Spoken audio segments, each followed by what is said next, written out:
Hi friends, please subscribe to Amravati Media and press the bell icon for more latest updates.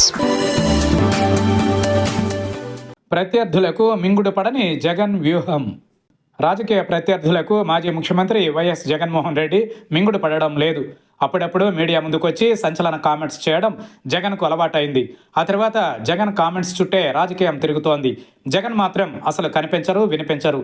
కానీ తన కేంద్రంగా అందరూ మాట్లాడుకునేలా చేయడమే జగన్ వ్యూహం. ఈ విషయంలో జగన్ సక్సెస్ అయ్యారు. తాజాగా మరోసారి జగన్ అదే పని చేశారు. మీడియాతో మాట్లాడిన జగన్ రాజధాని విషయంలో మరింత స్పష్టత ఇచ్చారు. మావిగన్ తమ ఎన్నికల ఎజెండాగా ఆయన కుండబద్దలు కొట్టినట్టు చెప్పారు. కూటమికి ఆయన సవాల్ విసిరారు. అమరావతిని కోరుకునే వాళ్ళంతా చంద్రబాబుకు మావిగన్ నచ్చితే తనకు ఓట్లు వేస్తారని ఎలాంటి డొంక తిరుగుడుకు చోటు లేకుండా జగన్ తేల్చి చెప్పారు. మావిగన్ పేల్చిన రాజధాని తూట కూటమిని తీవ్రంగా గాయపరిచింది. రాజధాని విషయంలో వైసీపీ చాలా స్పష్టంగా ఉంది. ఇప్పుడు కూటమి లేదా చంద్రబాబు స్టాండ్ ఏంటో తేల్చి చెప్పాల్సిన అవసరం ఉంది. మావిగన్ నినాదంపై కేవలం విమర్శలతో కూటమి తప్పించుకోలేదు. ఇప్పుడు కూటమి ముందు జగన్ 2 ఆప్షన్లు పెట్టారు. అవి మావిగన్, అమరావతి. ఏదో ఒకటి నిర్ణయించుకోవాల్సిన అనివార్య పరిస్థితిని జగన్ తీసుకొచ్చారు.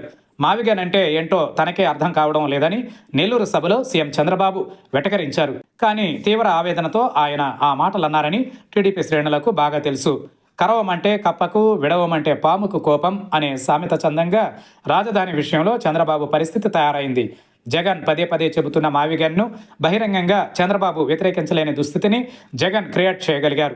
ఒకవేళ మావిగన్ను వద్దంటే 3 జిల్లాలలో 110 కిలోమీటర్ల పరిధిలో అభివృద్ధిని అడ్డుకోవడంతో అక్కడి లక్షలాది మంది ప్రజల అభివృద్ధి ఫలాల్ని అడ్డుకున్న నేతగా చంద్రబాబును చూస్తారు.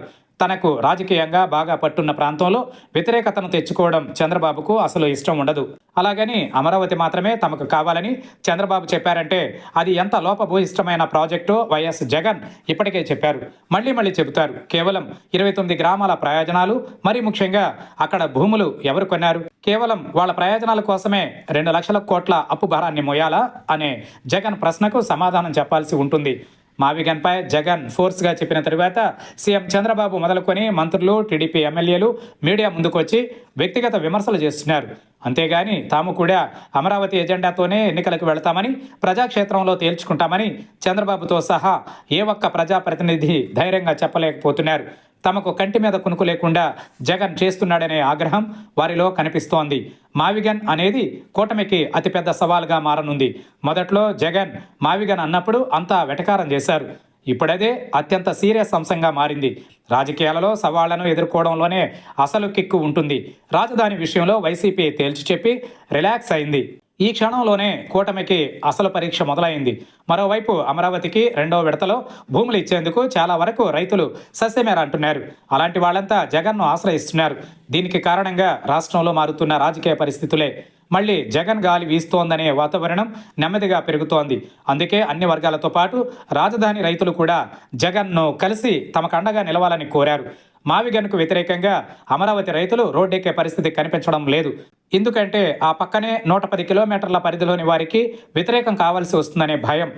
ఏది ఏమైనా ఇప్పుడు అమరావతిని వెనక్కి నెట్టి మావిగన్ పేరుతో జగన్ సరికొత్త గేమ్ స్టార్ట్ చేశారు. రాజకీయం అంటే ఆటే. ఈ గేమ్లో గెలుపు సాధించాలంటే వ్యూహం తప్ప మరో మార్గం లేదు. కూటమి ఎలాంటి వ్యూహం ఎంచుకుంటుందో చూడాలి.